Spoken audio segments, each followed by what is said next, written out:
In a dry pan, just put your kielbasa in on low flame, no, medium flame.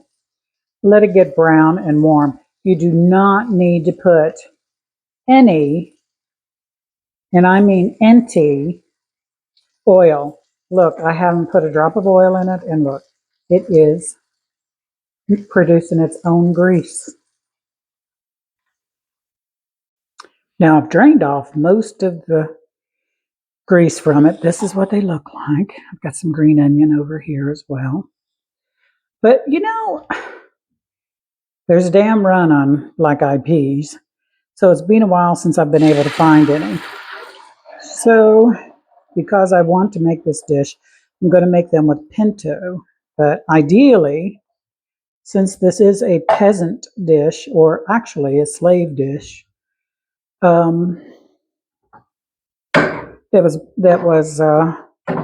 flourished in the South here in America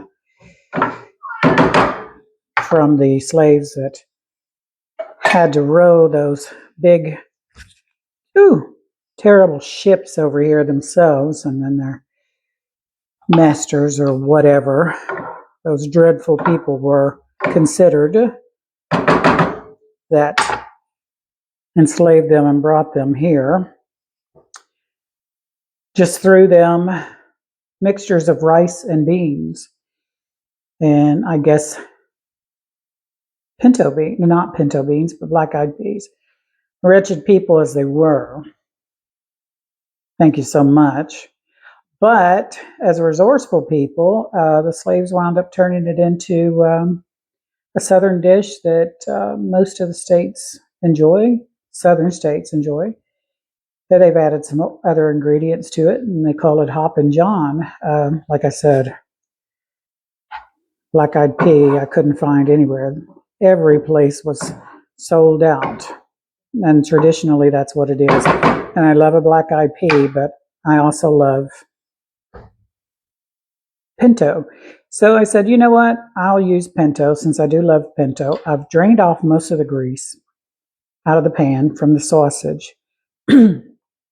I've poured in a tin of pinto, and then I'm getting ready to, in the same pan, there's no sense in making another nasty pan when you can do it all in one. And then I've got some rice cooking as well. And I'm going to add a can of diced tomatoes in just a minute. Stay tuned. Now I have semi drained off a tin of diced tomatoes to put in here, and I'm going to let it get good and brown, and I'm going to cook it until those beans are, well, until this whole mixture is halfway dry. And it's at the bubble, and I've got it up on medium heat, medium flame. I only use gas, but you use whatever it is. The reason why I drained most of that off is, most of the tomato juice off, is because I don't want it a soupy consistency, and I don't want it to take it for, I also don't want it to look like it's a tomato-based soup or anything like that, or dish or whatever. Let's let that cook for about 5 minutes. I'm going to add some garlic and some salt and pepper, and we'll come back to it. Of course, here we are now, and it's boiled down pretty good. It's probably 6 or 7 minutes. I added my rice, which was already cooked, drained, and set aside, and it was still hot. And I just used jasmine rice because I really like it, but you could use any rice. Just depends on what you want. I added some garlic, fresh garlic. Well, I call it fresh garlic, but it was already chopped in a little thingamabob, little jar, bottle. Then I added some sea salt, Maldon sea salt. And see, I've turned off the fire, and I'm just mixing this about, and I'm going to let it sit for a few moments to get all together good. And then I'm going to come back. I'll also put some pepper in there. I'm going to come back and bedazzle it and give it a tasty taste and see what you think. So that sat for about 10 minutes so that it'll get all good and nice and just everything. Oh, sticking our green onion. And as I said, traditionally this is made with black-eyed beans, black-eyed peas, whatever you want to call them. I think some people call them Carolina peas. I don't know. But again, this is a dish that is great tradition in the Deep South. They sure do eat them down there with cornbread, sometimes corn cakes on the griddle or on the girdle. Another thing you can do is you can add, if you're adventurous, you can add jalapeno to it. You can add green pepper to it. You can, whatever you want to.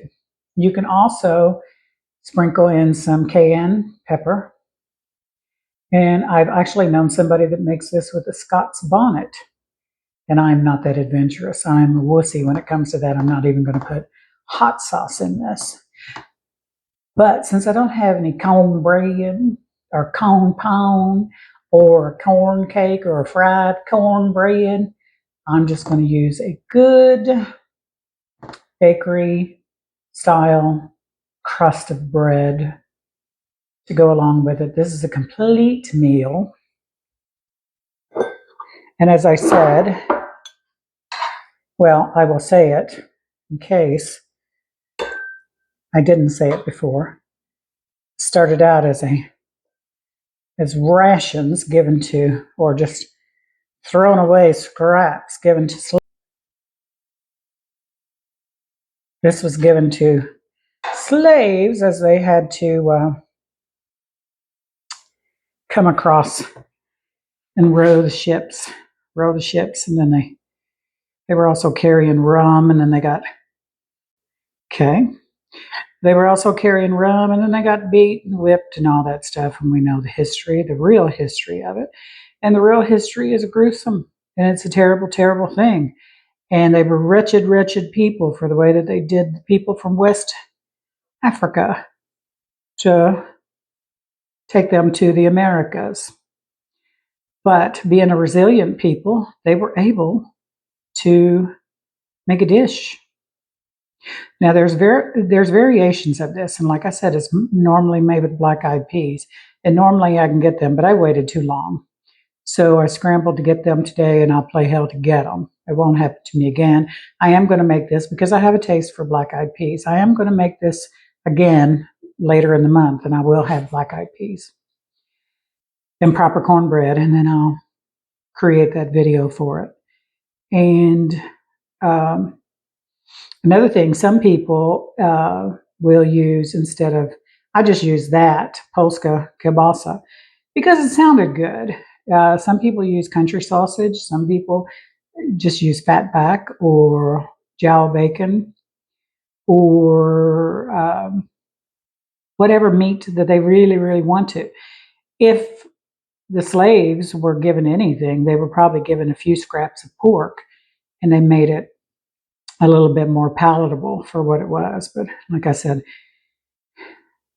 people who ran those ships were wretched, wretched people. But look at what came out of it. Beautiful dishes. This is not the only slavery-inspired dish that we'll do, but this is a culture of people that were able to take the lemons that were given to them and turn it into lemonade. And very resilient people. So anyway, I'm going to turn this camera around and we're going to watch me taste it. How about that? Pardon the hair. I just got out of the shower. I did not wash it because I washed it yesterday. I don't do it every day. I'm not a fanatic. Let me get a good bite of everything. I'm a little bit weird as far as videos go, so I got no sense of any of it. I'm an accountant, for heaven's sake, trying to be a social media darling.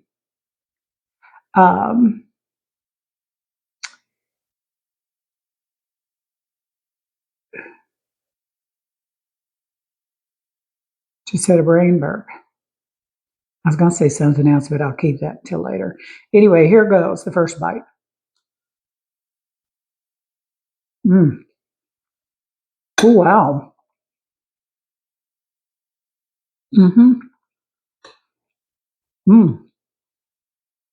Tons and tons of flavor. Oh my God. Isn't that what Kristen does? That's good, y'all. Anyway, have that with some cornbread or a good bakery style or homemade style bread to go with it. That's the main dish. That's not a side dish for me. That's a main dish for me.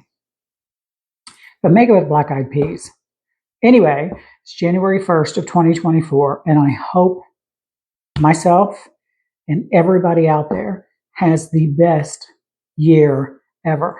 And remember, if somebody tells you they want to be a dictator for one day, it's like a Lay's potato chip. You can't just have one.